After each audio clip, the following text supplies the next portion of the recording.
I talked to another linebacker from Notre Dame. I wasn't as high on him. His name was Marist Liufau.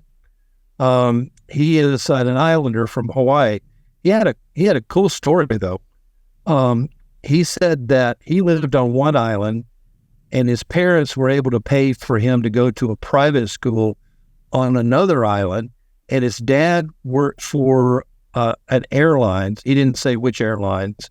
And so what he would do is he would get on the public bus, go to the airport, get on a plane, fly to this other island, go to school, go to practice afterwards. He played basketball and baseball also. Then he would take the public bus again and get on the airplane and fly back. This was every day. Every day. Wow. That's a little different lifestyle than I would assume most people. Yeah. And so Liufau, he's very intelligent, very well-spoken. He had very good coverage skills with linebackers, with tight ends. And a lot of linebackers have problems with that.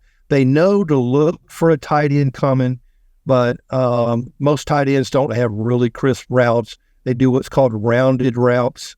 But he was able to decide to go and take on a tight end right off.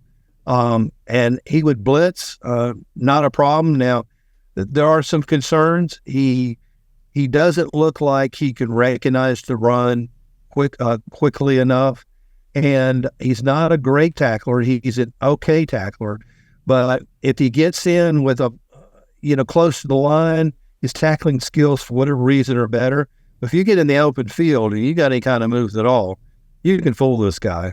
Another thing I noted was that once a receiver or a runner got out in space and you're having to hit an angle, his pursuit angles were not that great. He would get caught up in traffic instead of seeing where the pursuit angles needed to be or eventually would be. He would get just caught up in traffic. And of course, then he wasn't making any plays at all. I think he's an experienced linebacker. He played 3 years as a starter at Notre Dame. He does play the middle linebacker. I think he's going to be more suited with his speed to play on the outside. And he's got a quick first step downhill in the run.